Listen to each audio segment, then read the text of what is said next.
Alrighty, I'm here on a no heat call and a leak.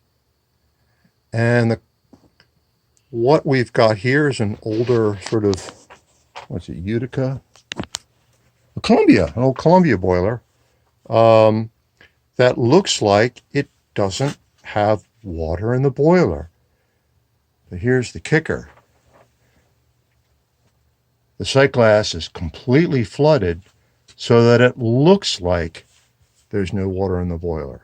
You just kind of looked at that at first glance. Well, I'm going to cheat a little bit. There's your meniscus there. But that looks like it's empty. So don't be fooled. Remember, check and do the refraction trick.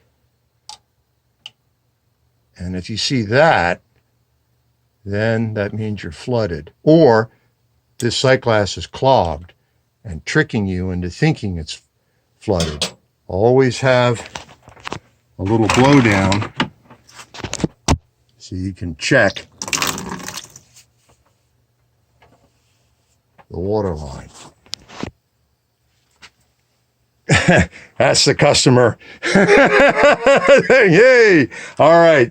So thank you again. I really appreciate your comments, and I hope this is of help to you all. And be well and stay warm.